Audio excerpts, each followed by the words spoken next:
Bones and All is by far the most layered film to come out this year, and possibly the best Luca Guadagnino film of all time.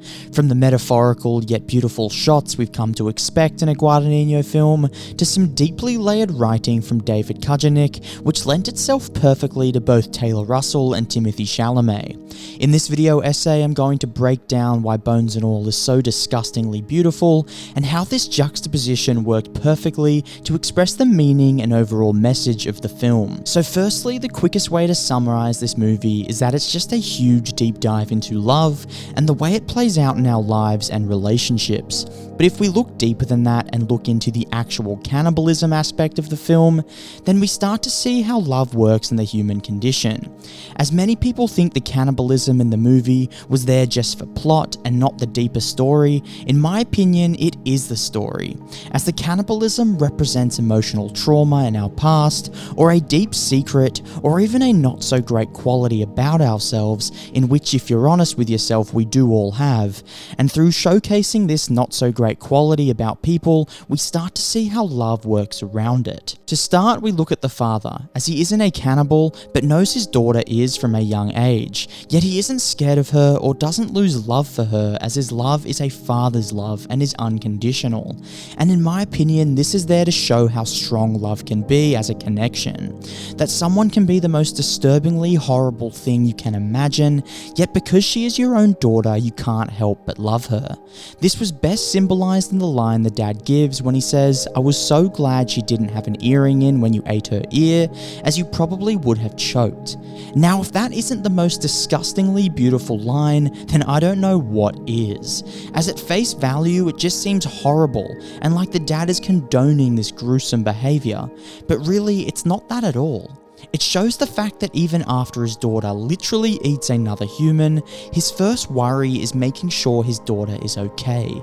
Regardless of the situation, it's still his baby girl, and that protection and love comes so natural, and is so overpoweringly strong that he can't help it. This is why we always hear of situations where a serial killer or some horrible criminal goes to jail, yet his girlfriend or parents still love him, as the love is just way too strong.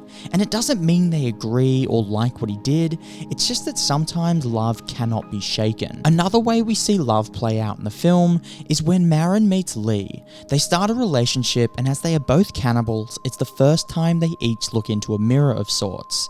As Timothée Chalamet's character Lee is a little older, he is more natural to being a cannibal and a lot less empathetic towards eating another person. So naturally it shows Marin how dark being a cannibal can be, and it's the first time she sees reflected that dark quality buried inside of her, and just how bad it can get.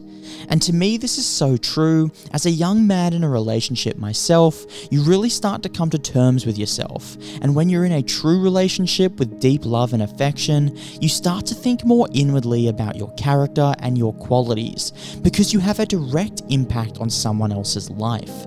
And once again, this is just another way Luca Guadagnino showcases the impact of love, and probably was a way for him to analyze his own love, and how it may relate to other people of different ages, races, and genders. Another aspect of this film I need to touch on is the cinematography.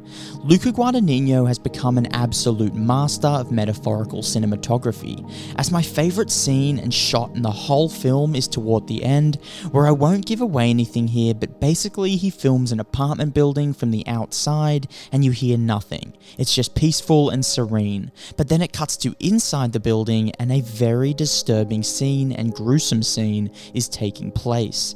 Then it cuts back out of the beautiful, serene apartment building, and this is used to symbolize how people may appear to be calm and put together with strong foundations. However, on the inside, there could be something a lot more disturbing, and they are fighting very hard to keep those foundations in place and not give in to any bad qualities or desires they may possess. Michael Stuhlbarg actually delivers a line to Lee, played by Timothée Chalamet, where he says, "You look like you're a solid and put together young man, but if you pull one thread, it'll all come crashing down." And that once again shows how holding on to a past trauma or any darkness on the inside can affect us as human beings.